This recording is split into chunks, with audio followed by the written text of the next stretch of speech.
Where are the worms in winter? As the chill spreads over the lands, biting noses and stinging hands of land-walking beasts, the night crawlers begin their descent, fleeing a feeling of frost, going deep as the grave where life lies interred. There, time slows, stretches, slinking forward dark second after second, as the soil swaddles each crawler, until the sun returns to her spring duties, to wake the worms from their rest, to rise and defy the early bird. Welcome to Games in the Glade, a stress-free occasional gaming news and reviews podcast. I'm your host Tina, and I will be guiding you through some of the most recent news in the gaming world. This episode I'll cover the fall and winter game announcements, some Among Us news, the Game Triggers database, and games announced during the Game Awards. Then I'll get to your responses to last episode's question about what older games you've enjoyed recently and what makes them retro. And finally, I'll ask you about your favorite winter holiday themed games. Halibut, a game about life on a spaceship submerged underwater on an alien planet, is finally set to release next year.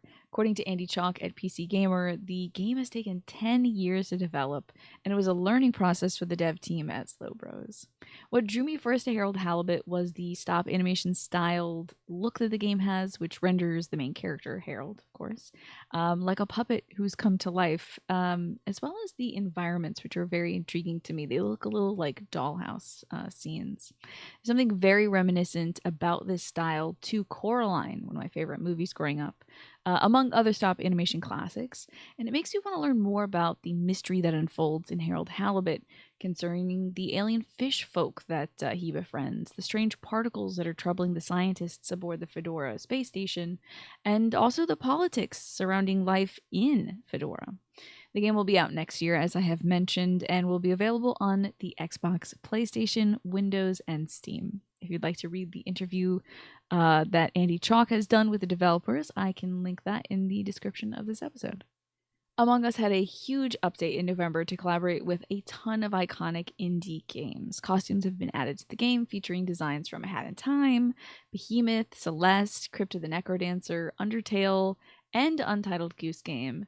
And thankfully, they are not bought with cash, but with beans, the currency that players can accumulate just by playing the game online. It's always good to see crossovers between indie games so that more folks get exposed to the older, cherished titles that paved the way for these new indie games. Additionally, the latest update comes with a warning that the devs, Innersloth, will be deprecating the 2021 version of Among Us, so if you haven't updated your game in a while, now is a good time to do so. If you want to learn more about the latest bug fixes for Among Us, you can check out the blog post written up by Chris D over at the Innersloth website, a link to which I have added to the description of this episode. The folks at Poncle have collaborated with Innersloth on an Among Us themed DLC for Vampire Survivors, which released December 18th. Poncle released an animated trailer showing a few of the heroes from Vampire Survivors teaming up with those cute little guys from Among Us to take on new villains, like a weird big baby head. I'm really excited to try out this collaboration because I love both of these games, and I can't wait to see what powers they gave those little goobers from Among Us. If you'd like to see the animated trailer for the Emergency Meeting DLC, the link to that is in the description of this episode. Video games are incredible adventures that let us explore different lives and different worlds, but sometimes those adventures can have an effect on our real lives. When content in a game touches on psychological triggers, it can take the player out of the narrative and send them hurtling back to a bad place. That's why the creators of the Game Content Triggers database have banded together as game experts and mental health experts to create a resource where triggers can be discovered and avoided for dozens of games like Witcher 3 and Skyrim to newer games like Grounded and Spider-Man 2. In the database crew interviews, one of the creators, Deb, talked about how a moment in Mafia 3 led her to calling off work for a few days, booking extra sessions with her therapist, and even taking leave from everyday life due to how severely that moment had triggered her PTSD. Games are supposed to be fun, and that's why Deb and her partner Cody Craven, as well as other volunteers like B Live C Stevens, have dedicated their time to identifying triggers to help players make the right selection for themselves when it comes to what games they want to play. There are tons of tags to peruse, like various animals one might be afraid of, like dogs or sharks, crimes one must commit, like armed robbery or kidnapping, subjects like the loss of a family member or a loved one, issues like poverty and homelessness, and different forms of hate and discrimination, like racism, both real and fantastical, and also transphobia, among so many other things. I would recommend that anyone and everyone check out the database before they purchase a game. There have been many moments for me when I have had to step away from a game or just push through a triggering event because somebody who recommended the game may not have known that a tiny little detail in there could be upsetting, and it just hits me out of nowhere. But browsing a database like this will help players make an informed decision about what they're about to play, and if they're determined to play that game, find out how they might avoid that triggering experience. So, if you'd like to check out the database, I've included a link to it in the description of this episode. I've also linked the interview with Deb for those who would like to read more. And finally, I'm linking Cody Craven's other project, Can I Play That?, which is an accessibility focused outlet that offers news, reviews, and reference guides. This might surprise you, as I do not like playing horror video games, but something I've been following for a little bit is Molly Moon's exploration of the short form horror video genre. Moon, a TikTok star, has created short videos staged like early FMV point and click adventures where she plays a character, a seemingly innocuous young woman who lures unsuspecting victims to their deaths. I've been possessed by these videos, and though I'm not on TikTok, I still try to keep up with her latest work. That's why I'm so delighted to see her collaborating on a real game with horror titans like Erdorf, the creator of the Faith trilogy of retro-style rotoscopic horror games, Trevor Henderson, who created Siren Head, among so many other unsettling cryptids, Torpal Duke, who has contributed many games to the Dread X collections and also created Earl's Day Off, an N64-inspired fishing horror game, along with general video game enthusiast and creator Jesse Cox. The demo for Excuse Me Sir, the game produced by this meeting of the minds, is out now on itch.io, and I hope that the full game will be released next year. I, of course, am a big baby, so I will not be playing it myself, but please let me know if you play it and how you like it. I'm linking the game as well as an article by KJ Robertson from the Alpha Beta Gamer on the demo, which details the project collaborators, in the description of this episode. Usually I focus on good news during this show, as I want this podcast to help you rest and relax. But there is a bit of news that I find important that I wanted to share. Earlier this year, I was delighted to see that the Night in the Woods team, now reformed under a new worker-owned collective called the Glory Society, was working on a new game called Revenant Hill. The trailer from the spring starred a familiar-looking black cat, this time named Twigs, not May, running through a field where skeletons and people were harvesting corn, frolicking past witches and anthropomorphic animals gathered under a burning tree, and passing through an industrial town where workers strike against gun-wielding authorities. It looked like a truly magical game, following themes near and dear to the creators. Unfortunately, however, Scott Benson, one of the developers of Revenant Hill, developed a life-threatening heart condition, and he and his creative partner, Bethany, had to step away from the development of the game to pursue treatment. This is, of course, the saddest news of all, but I am gladdened by one thing. In an industry that carelessly works its developers to the bone, churning them up and spitting them out an average of 3, maybe 5 years, I'm really happy to see a team of developers taking the health of their coworkers seriously and prioritizing human life over game development. While I'll always wonder what we could have had with Revenant Hill, I'm really happy that Benson and the team are pursuing what's best for them. So I'm wishing you good health, Scott, and good luck to the rest of the Glory Society on their future endeavors, whatever shape that may take. If you'd like to read the statements from the Glory Society and from Benson, I have linked those in the description of this episode. The biggest gaming news in December has to be the announcement of Grand Theft Auto 6, the latest installment in Rockstar's notorious franchise. GTA 6 stars Lucia, a young Latina woman from Florida, and her partner in crime, robbing establishments together. The game looks gorgeous so far, showing off all the beauty and the ugliness of Vice City, a mirror of Miami, Though I wonder what kind of commentary the game will provide, particularly as it is told from a woman's perspective. It's been 10 years since the last major installment in the franchise, and it's obvious to me that the folks at Rockstar know how to make a good looking game that is also fun to play. I'm just hoping that the story is going to be interesting as well. I enjoyed Red Dead Redemption 2 for its story and for the beautiful landscapes.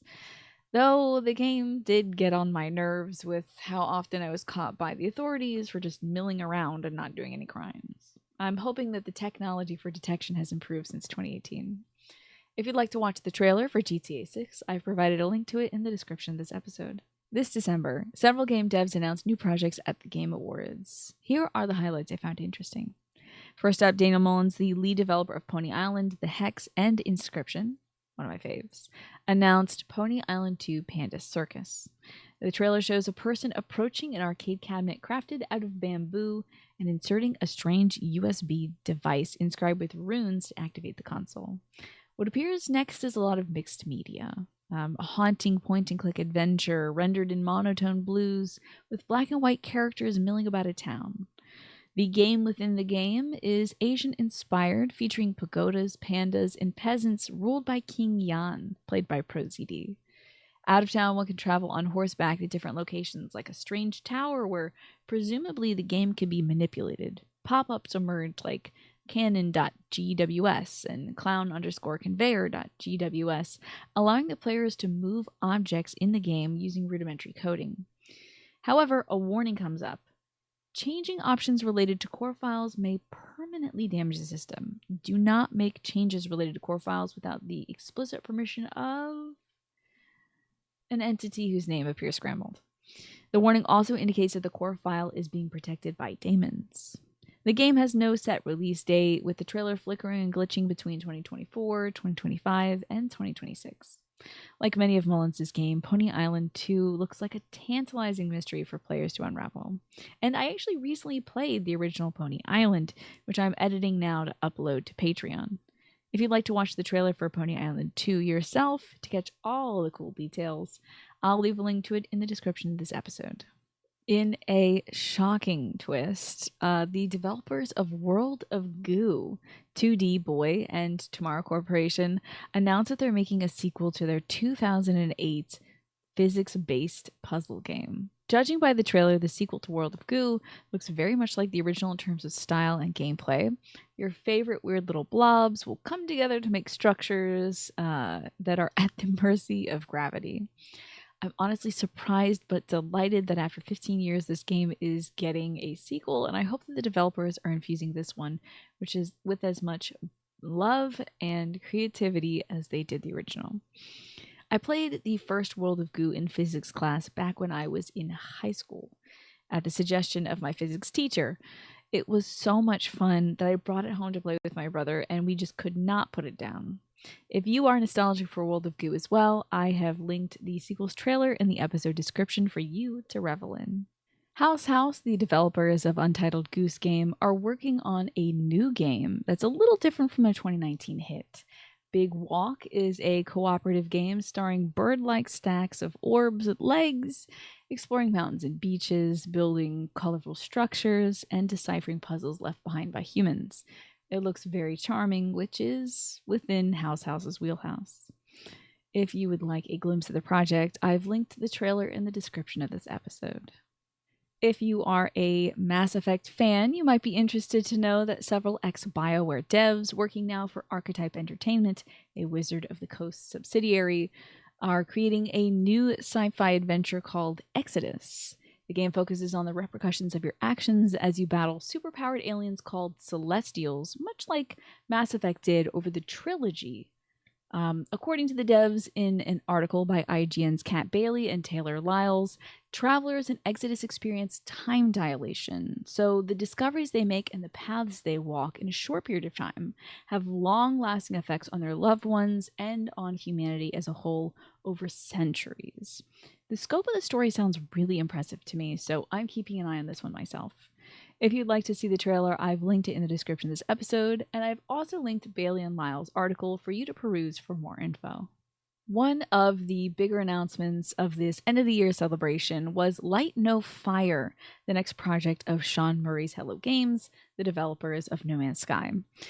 Murray promised the world on stage, quite literally describing Light No Fire as a procedural Earth game with deep seas and tall mountains, mounts that soar through the sky to continents and islands, and civilizations of anthropomorphic people who live, govern, and worship in different ways. I've not played No Man's Sky, but I have been in awe at its development over the last several years, so while Murray's claims might be hard to believe, I hope that with time his vision can be realized. If you'd like to watch the trailer for Light No Fire, I've linked that, as well as a recap of what No Man's Sky has become since its launch in 2016 in the description of this episode. Last, in terms of big announcements, Jordan Peele is working with Kojima Productions on a new horror game called OD, of which we know very little. The trailer starts off with what I think might be the sound of a Geiger counter, and then shows a woman saying nonsense phrases under duress while her eyes show a strange honeycomb-like reflection of light. An older man then repeats the same nonsense with the same strange pattern of light reflected in his eyes. Then we cut back to the young woman who shrieks in terror as a figure opens a door, shown only in the reflection of her eyes. Whether this is actually going to factor into the gameplay of OD is anybody's guess, though I am excited for Kojima to work with horror directors again, since the last attempt he had at that was PT back in 2014. If you'd like to hear famous people who I unfortunately do not recognize say some very strange things, you can watch the trailer for OD, which I have linked in this episode's description.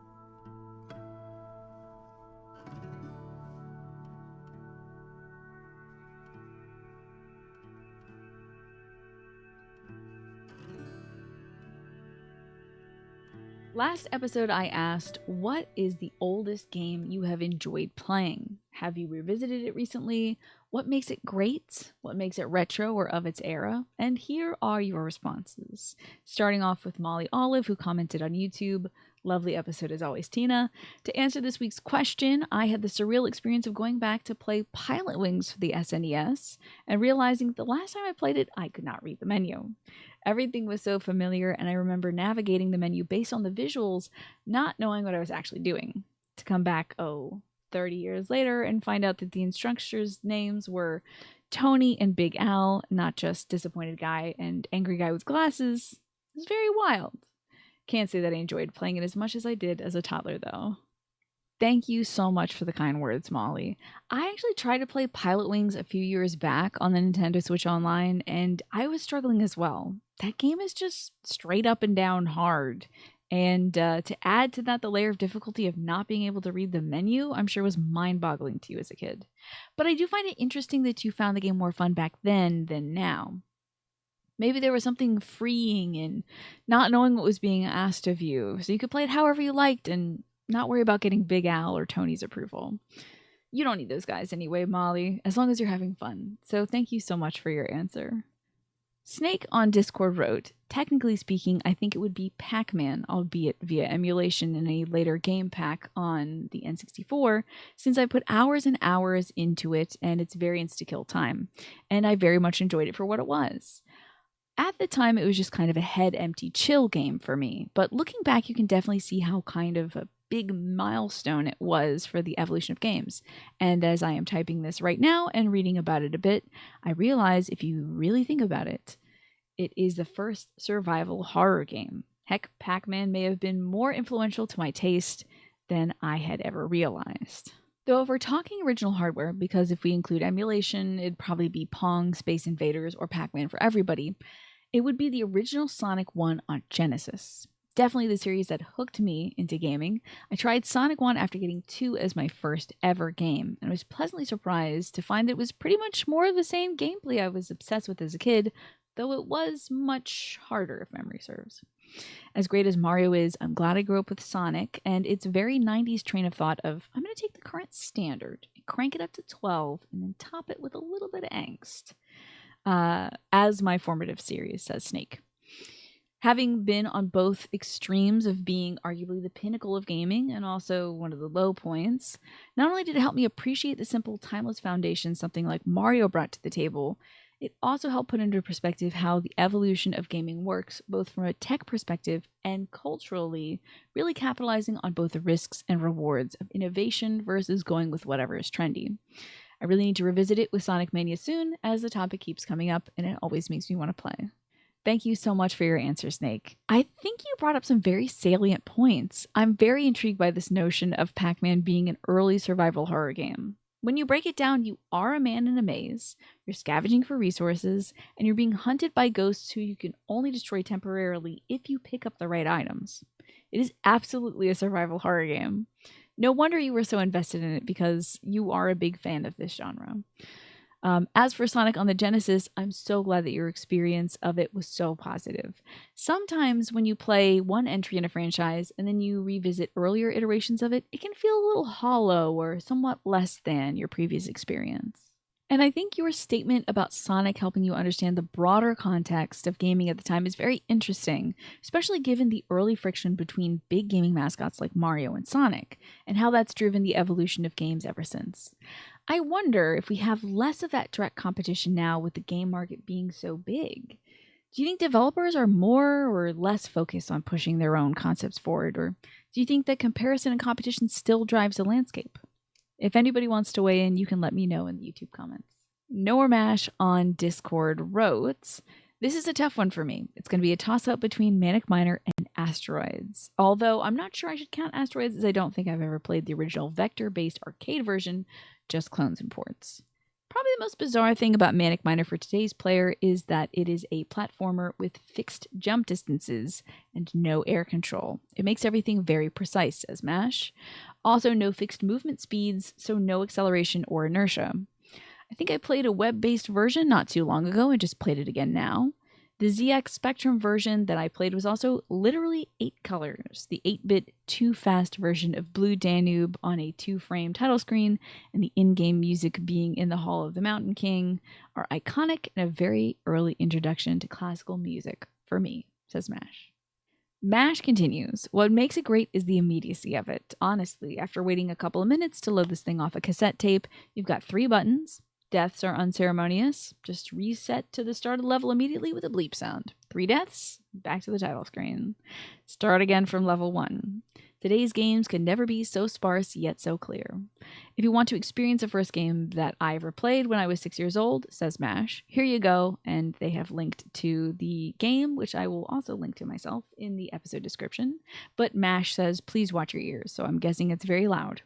The sequel is even weirder, and it's called Jet Set Willy. You can also play this on the emulator that Mash linked. The cover art entertained Mash a lot as a child. And then finally, Mash ends his comment with, "Goes back to his grandpa chair." Thank you so much for this thorough review, Mash. I did a little bit of editing your comment for the podcast to clarify the matter of the game over screen in Manic Miner and Jet Set Willy. I hope you don't mind. I read your comment aloud to my brother a little while back when we were on a walk together, and he fondly recalled the death screen in Jet Set Willy and Manic Miner. Horrible flashing and a big foot stomping on your head. I pulled it up on YouTube, and sure enough, the flashing was very bad. But such was the style at the time. I also was intrigued by your comment about the fixed jumps, too. I can think of a few games, maybe like the original Castlevania, that did that as well. And I wonder if newer games can pull off that kind of limitation on the player's movement. As genres of games like platformers or Metroidvanias develop and crystallize over time, certain aspects are either refined or they fall by the wayside. In terms of fixed immovable jumps, I believe that was phased out early into Castlevania's trajectory, maybe around the 2nd or the 3rd game. Forgive my vagueness here, as I have not played any of the Castlevania games, so my knowledge is informed by a YouTube video I think I watched about 10 years ago. I'm guessing that it was phased out, both because it's frustrating as a player to not be able to control the length and direction of your jump in midair, but also on a development side, that the player having more control midair means that game designers could introduce new directional-based platforming challenges. And to your point, Mash, I do agree that games these days, not to sound like an old person, do a lot more contextualizing and storytelling. You can't really boot up a game now without a bunch of developer cards, the title card, a cinematic intro, then a tutorial level disguised as an everyday mission, plays, and then you actually hit the game. That's not bad, of course, but I haven't seen a game just drop you from title card into moving your little guy around in a while. I'm a big story person, so I do prefer how games are structured now, but I think there's also something very refreshing about how old games just got straight to the point. Thank you for your comment, Mash, and please enjoy your grandpa chair. I'll include a link to Manic Miner in the description of this episode. Strawberry Hat on Discord wrote, I can't remember exactly which game I played myself first because I kind of grew into it with my family already having the first Game Boy when I was about 3 or 4 years old. So it could have either been Tetris, Wario Land, or Kirby's Dream Land. I don't think I need to explain Tetris, says Strawberry Hat, and how it's a cool game to get into gaming, though with how much I've played it in the past, I feel like I've grown out of it. The last time I played it was that Tetris 99 thing on the Switch, which brought a fun twist, but that was about a year ago. Wario Land and Kirby's Dream Land influenced me more in what gaming direction I am interested in.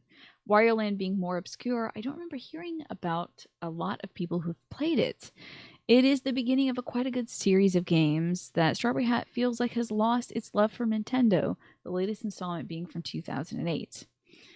Strawberry Hat continues, this and Kirby's Dream Land are definitely retro, having low-bit BGM and a monochromatic palette. Honestly, I should revisit those again soon. It has been a long time since I played them. Thank you so much for your comment, Strawberry Hat. I do hope you revisit Wario Land and Kirby's Dream Land again soon. I've never played the Wario Land games, though I do enjoy some of Nintendo's more recent WarioWare games. And as for Kirby's Dream Land, I think I tried playing that on the Nintendo Switch Online recently. Those Kirby games have a very simple facade, but there's so much complexity packed into them with the powers that Kirby gets, how they can be used, as well as the depth of collecting items for points. I believe I remember watching one of Masahiro Sakurai's videos about his work on Kirby, and he discussed the fighting game inputs that you can use to use some of Kirby's powers. Even as an adult playing Kirby games, I don't have that much finesse, but the games are still very enjoyable. And I learned something very interesting about Tetris a little while back, which I may have shared on the podcast. Tetris can be very useful for distracting the mind when it's exposed to trauma. Even the folks at the Gaming Content Trigger database suggest that if you're exposed to something upsetting or too intense for you in a video game, that you switch over to Tetris. It's very soothing, and it's been used to help survivors of traumatic events.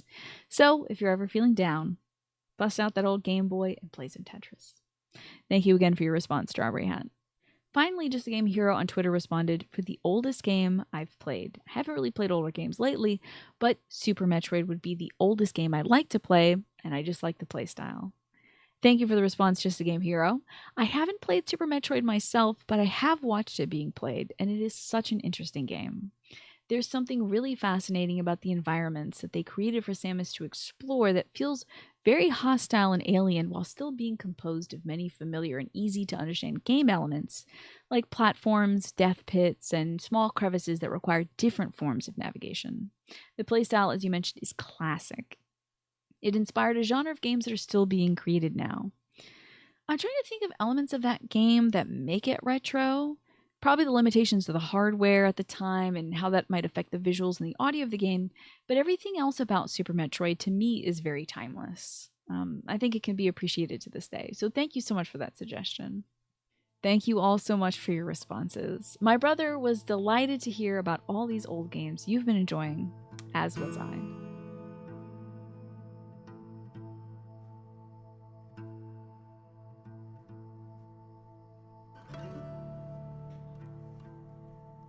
There is no review for this episode, as I wanted to get it out in time for the holidays, but I do hope to have a Dordogne review for you coming soon. So let's get to this week's question. I've been watching some retro gaming videos with my brother lately, and one of the YouTubers that we watch does a Christmas special each year, revisiting old PC and Flash game classics from Christmases past. That got me thinking, what are your favorite winter holiday themed games?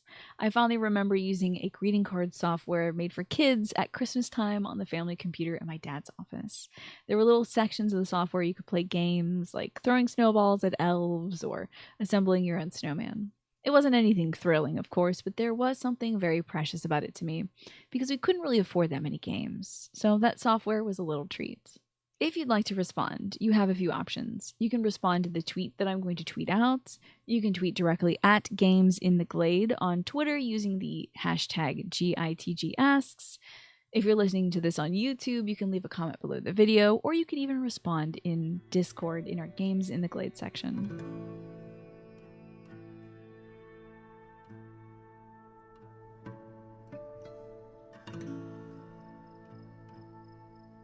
That is all I have for you today. There will be more news and reviews some other time, so keep an eye out for updates in your favorite podcatcher or on YouTube, and follow the show's Twitter account at Games in the Glade for more. This podcast is supported by Friends of the Forest on Patreon, a link for which I will leave in the description. As I mentioned earlier, I'll be uploading my Pony Island playthrough to Patreon soon, and the next game I'm going to play for the podcast is Thirsty Suitors. Thank you to Puddles of Infinity for the use of their song Porches and Universes, and thank you to Titsay for the beautiful album art. And even though our time together is coming to an end, you can always find your way back here, my world-worn weary friend. There's a spot here in the clearing, in the quietude and shade, for you to relax a while and listen to Games in the Glade.